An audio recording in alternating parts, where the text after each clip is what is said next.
Millionaire CEO consoled girl who lost her necklace. When he saw it was the same as his, he froze.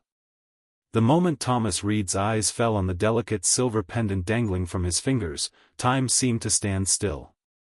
The bustling park around him faded away, and for the first time in 20 years, the hard-edged CEO felt his carefully constructed world begin to crumble.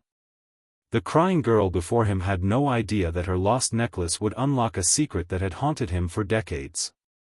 If you've ever believed that coincidences might actually be fate's way of bringing people together, this story might change your life forever. Make sure to like this video and subscribe to our channel for more incredible true stories that remind us how deeply connected we all are. Thomas Reed wasn't known for taking afternoon strolls through city parks. As the CEO of Reed Enterprises, a tech conglomerate valued at over $4 billion, his time was typically spent in boardrooms and private jets.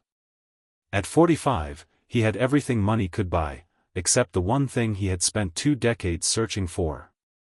Today, however, something had pulled him away from his corner office on the 54th floor. Perhaps it was the unusually perfect spring day, or perhaps it was something more, something his rational mind couldn't quite grasp. The sound of soft sobbing drew his attention to a bench near the duck pond. A young woman, no more than 20, was frantically searching the ground, tears streaming down her face. Normally, Thomas would have walked past, emotional entanglements weren't his forte.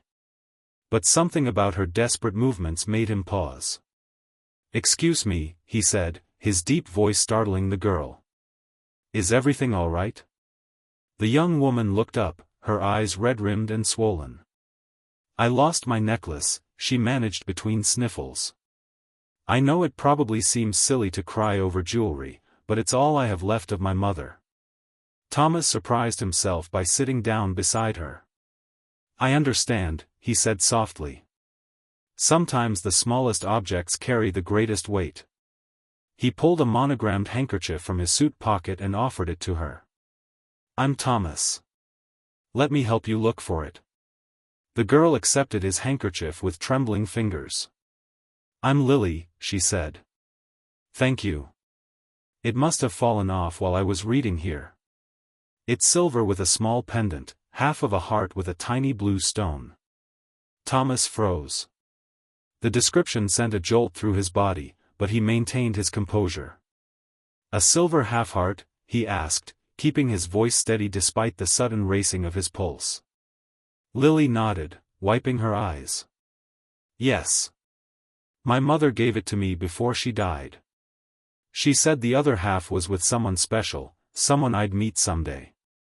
She laughed bitterly. "I used to believe that was true, but now I'm just desperate to find the only piece of her I have left." Without another word, Thomas stood and began methodically searching the area around the bench. "His me.